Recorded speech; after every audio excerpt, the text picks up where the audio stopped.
네, 저희가 지난 시간에 이어 E8라는 훌륭한 회사에 대해서 이야기하고 있습니다. 네. 저희 지난 시간에 이야기했던 솔루션은 NDX 프로.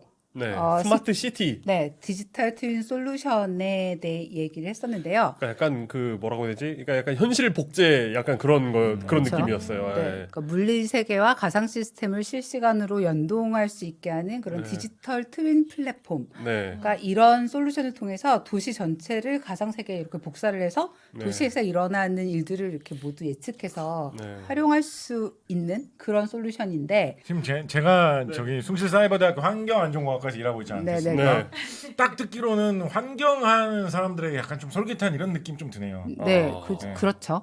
예를 들면 뭐 도시에서 비가 와서 물이 흐르면 어디로 나갈 것인가? 네. 네. 뭐 댐이라든가 이런 걸 만들어 가지고 물을 보내면 뭐 어디로 보내면 어떻게 보내게 될 것인가? 약간 이런 데 활용할 수 있을 것 같은 그런 느낌 좀 드네요. 네, 실제로 그런 분야, 그러니까 지금은 사실 스마트 시티는 만들어진 데는 없고 준비를 하고 있는 그렇죠. 단계이고, 현재로서는 도시보다는 약간 작은 스케일에서 일어나는 일들, 좀 그러니까 제한된 분야에서 일어나는 뭐 어떤 일에 뭐- 대한 판단이나 예측을 좀 주로 하고 있는데, 뭐 예를 들어 뭐 댐이나 뭐 이런 댐 관리를 뭐 어떻게 해야 되냐? 네. 아니면 미세먼지 저감 장치를 도시 어디에 설치해야 되냐? 뭐 이런 문제라고 이야기를 하는 것 같습니다. 네. 도로 건설 같은 데도 좋겠는데요. 네, 그렇죠. 도로 분야를 건설 뭐 분석해서. 스마트 팩토리. 어. 네. 네, 그래서 원래 이 E8라는 회사는 그 유체 시뮬레이션으로 시작한 회사였는데, 이 E8라는 회사에서 그 엔플로우라는 시뮬레이터로 업계에서 조금 알려지기 시작했다고 하더라고요. 아. 원래 그 유체 시뮬레이션에 두 가지 방법이 있는데, 예전에는 그 격자를 상정을 하고 그 격자를 지나가는 유체들을 해석하는 방식이 있었대요. 그러니까 예를 들어 뭐 어떤 지역의 교통량을 측정을 한다고 했을 때 왜 그 로타리를 지나가는 차량들의 평균 속도를 바탕으로 교통량을 측정을 할 수가 있잖아요. 그러니까 뭐 네. 그런 방식으로 하는 게 있었고, 그다음에 또 하나 다른 그러니까 그 방식은 교통의 흐름을 어떤 유체로 네, 어떤 본다고 했을 본다고 때. 했- 네, 네. 봐서, 그리고 또 다른 방식은 그 차들의 속력을 하나하나 추적을 하면서 관측을 하는 방식이 있겠죠. 그러니까 뭐 네. 이 차가 어느 교차로를 지날 때는 시속 몇 킬로로 지나가고 있다, 뭐 앞부대로 들어오면서 어떻게 뭐 변했다는 식으로.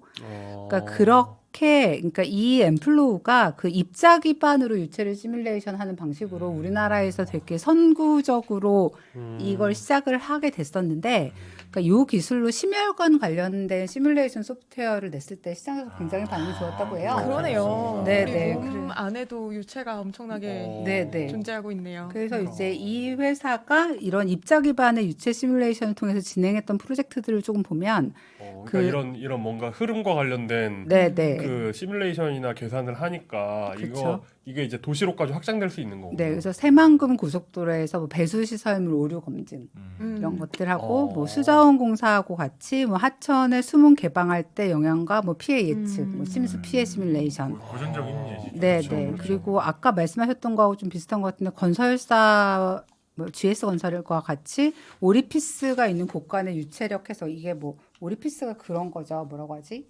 오리피스. 오리피스가 뭐 그 안에 넣는 판 같은 거? 맞아요. 네, 네. 목적을 생각을 해보면 안에 있는 그 물이나 액체가 얼마나 빨리 흐르냐를 재기 위해서 설치를 하는 거예요. 네, 네. 근데 물이 흐르는 데다가 인위적으로 물의 흐름을 방해할 수 있는 판을 하나를 설치를 해놓고 그러면 뭐 세게 가면 어느 정도 걸리적거리니까 압력이 좀 뭐 변화가 고 약하게 할 때는 좀 덜 변하고 뭐 이런 네, 네. 차이가 나겠죠. 그 관계를 이용을 해가지고 압력 차를 이용을 해가지고 혹은 뭐 다른 차이를 이용을 해가지고 얼마나 물이 빨리 지나가느냐를 측정하기 위한 용도로 인위적으로 그렇게 오리피스를 설치하는 경우가 많이 있죠. 네, 네. 우리 베르누이 정리 지난 시간인가 지지난 시간인가 어쨌든 계속 네. 얘기하고 있었던. 네, 네. 그래서 뭐 이제 그런 게 뭐 이렇게 구조물을 통과하고 나면 뭐 배관벽에도 당연히 약간 영향을 미치고 나고, 그런 것들 다 뭐 시뮬레이션 하는 용도 외에도 영향을 미치는 부분을 뭐 살펴보는 그런 쪽에도 활용을 하고,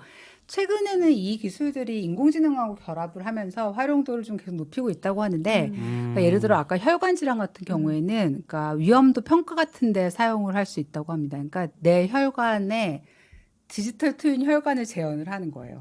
그래서 내 혈액의 특징과 혈관 시뮬레이션을 통해 치료 시기를 선정을 하고 치료 방법을 결정하고 뭐 증상 너 혈관 지금 이런 상황이고 이러니까 뭐 증상은 이제 얼마 후에 뭐 이런 식으로 나타날 거야 뭐 이렇게 예측이 좀 가능해지는 거죠. 그러니까 혈관계를 실험을 할 수가 있을 것이고 네. 이제 뭐 혈관에 끼어 있는 어떤 뭐 그렇죠. 그런 물질의 정도 이런 거를 생각을 해가지고 관폭이 얼마나 좁은지 뭐 넓은지 그렇죠. 관이 얼마나 탱탱한지 뭐 이런 거를 시뮬레이션 넣을 수 있을 것이고 음. 피 자체도 얼마나 매끄럽게 맑게 자르는지 아니면 어느 정도의 끈적함이 네. 있어가지고 자꾸 혈관에 달라붙는지 이런 네. 것도 시뮬레이션 넣어서 돌려볼 당연히. 수 있을 테니까 바이오 관련 회사들 보면 주로 이제 사진들 주로 써서 AI 머신러닝을 하는데 그렇죠. 그러니까 좀 약간 접근 방향이 다른 것 같아요. 그러니까 이런 식의 시뮬레이션으로 접근을 하는 방향도 있고, 뭐 이제 그렇게 사진을 통해서 뭐 이렇게 접근하는 방향도 있고, 좀 다른 방향들이 있는데 이런 전략도 있구나. 저는 뭐 이렇게 회사 소개를 보면서 처음 알게 됐었던 것 같습니다. 네.